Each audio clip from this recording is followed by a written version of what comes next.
this was just a very heartwarming chapter. Black Clover is not slowing down, it's in its amazingness. It may sometimes be a bit too high paced, and sometimes we do not know exactly where the story is heading. Because unlike some Shonen Jump series, some situations are resolved very quickly, so we don't know what is happening. But it's very clear that this is a very heartwarming one. I've said it, I think I've said it once before, that the Black Bull are basically like true companions, or like companions that didn't think they could become friends, but they did. And the one who united them all was Aster, because I once said that Aster's greatest strength is not the fact that he has the anti-magic sword, it's because he inspires people that can fight to keep on fighting. He's basically the heart of the entire Black Bull, so now the Black Bull decides to do something for him when he doesn't know. Hi for those who are watching, it is me, the angry anime fan, the despair reviewer, finally glad that there are at least some hope chapters in this one for me, and this is Black Clover chapter 81, as I said. It starts of course with Aster doing a large ham morning, because well, normally everything is just like very loud, but everyone is not there. So so thanks to his key, he can sense someone standing out the window.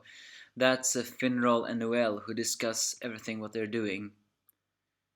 And it turns out that they are looking for a way to help to cure Asta's wounds, because last week we saw Asta's wounds could not be healed.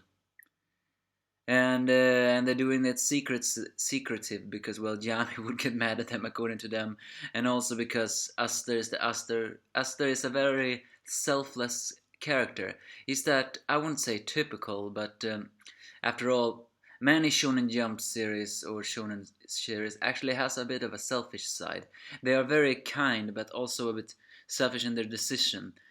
But some are pure-hearted and kind, although it varies. I mean, characters like Monkey D. Luffy, Son Goku, and Ichigo Kurosaki, and of course Naruto, were people that were mixed when it came to heart, but some had similarities. Aster is more like, as I always said, he's the Saint Seiya of the group, the guy who never gives up, the new Saint Seiya maybe. And he is also a very kind-hearted guy, because he cares about others, he doesn't care about himself, but he also hides a bit of an insecurity that we actually saw in this one. So it's so the first one is Magna and Luck. They have gone to a temple. Although I doubt we're gonna see inside of that temple or that dungeon.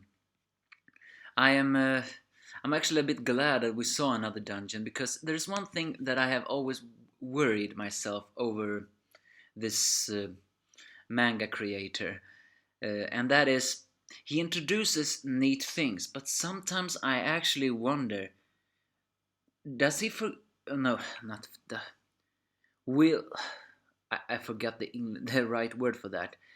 I was gonna say, does he forget them? I mean, all this concept, because we haven't seen a new dungeon after it was introduced, but now it seems like no, he hasn't forgot them. And also, now he only needs to introduce Leon again. Either way, that's what they're doing. Gosh is surprisingly working with Gordon in a kingdom's main laboratory, reading stuff. Turns out that Gordon can actually read well. I don't know what, but the way Gordon is mumbling, I'm gonna use this to get closer to Aster, I can't help but feeling that feels a little creepy. But then again, Gordon has a very creepy design, but we saw in the back that he only wants to have friends, but it's not so easy. And it's pretty funny that Gosh is working with Gordon. That's also another incident that Aster has really changed him elsewhere. Well, Grey and Charmy, and by the way, Grey has changed into Charmy and is basically her mirror version, is searching the organic methods.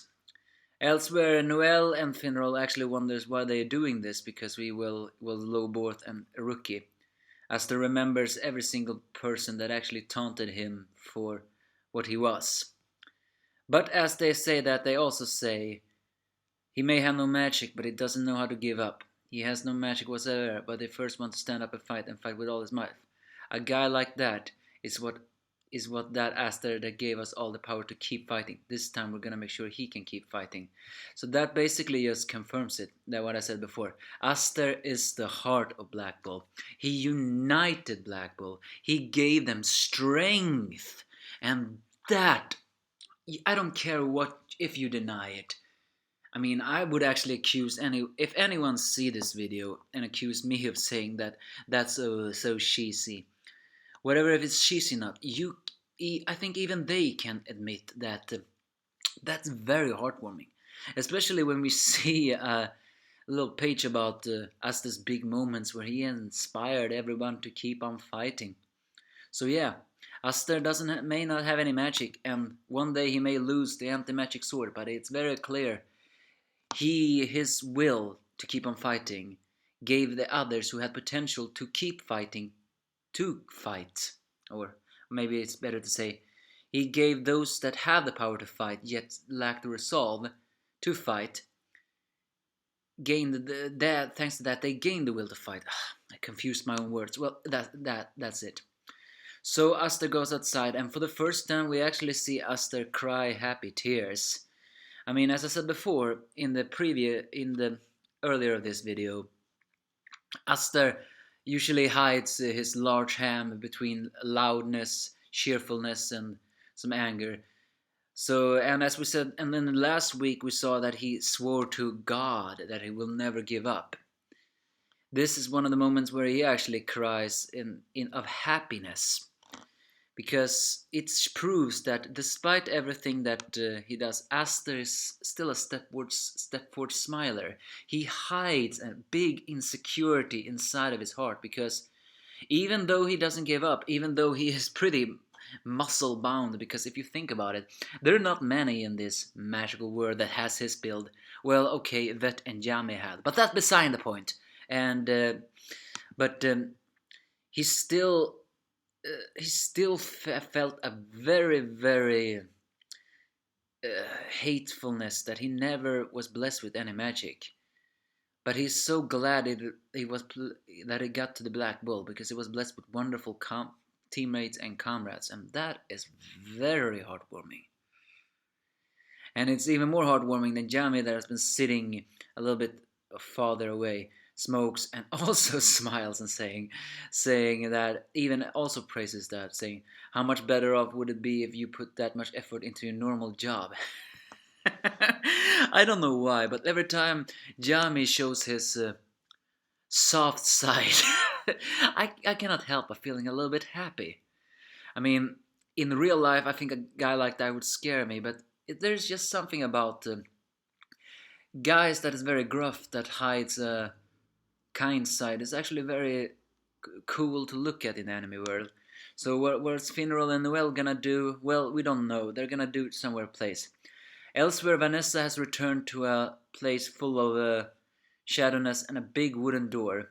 As she suddenly yells out at the door, the greatest genius since the founding of the Witch Kingdom has returned.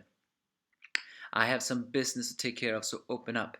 And as the door opens up, a large amount of seemingly black crows, or is it anti-magic bird crows, envelopes Vanessa and takes her inside the doors as it closes. What does this door lead? We don't know. Aster, what I said. Vanessa in the last week chapter actually said that kingdom may be able to heal you. So that kingdom is the Witch Kingdom. She said she left that kingdom and it was the right thing to do when she saw Aster fighting. So, one wonders, the Witch Kingdom. Well, Vanessa has always been a little bit mysterious character. Sometimes her sexiness is sexy, but sometimes her sexiness is a little bit distracting, and not just because it is sexy, because, well, she's a little bit too dirty for her own taste. I mean, it's not often you see a girl just walking around the place in her underwear and bra. And if you ask me, that is a little bit shameful. So I'm actually beginning to wonder, is the Witch King... Is everybody in the Witch Kingdom like that?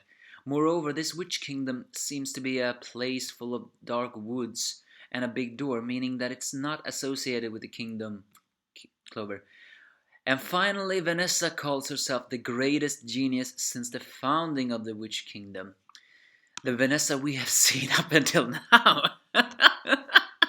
have been quite the flirt and drunk, but still hides some skill. So the fact that she calls herself the greatest genius is that hinting that she's actually more powerful than we are led to believe, or does that mean that, well, the Witch Kingdom is not that powerful? I think it's the first what I said. Maybe Vanessa hides more thing that she wants, or maybe it's just that she doesn't want to fight. Vanessa is a mysterious character, but she is one of few characters who's dressed like a stereotypical witch, although a little bit more sexy. So all in all, a very heartwarming chapter, and I love to read this. It warmed me up to see the Black Bull being so close to Aster. But is this a road that will lead to Aster's recovery? I hope so. But where is Noelle gonna go to? I thought for a moment that Noelle was gonna confess to Finral that she loved Aster. So who knows?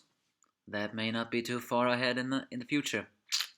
All in all, I absolutely love this chapter. May not have so much action, but it did have emotion. So it's wonderful when you have friends like that, right? Give me your thoughts if you have any.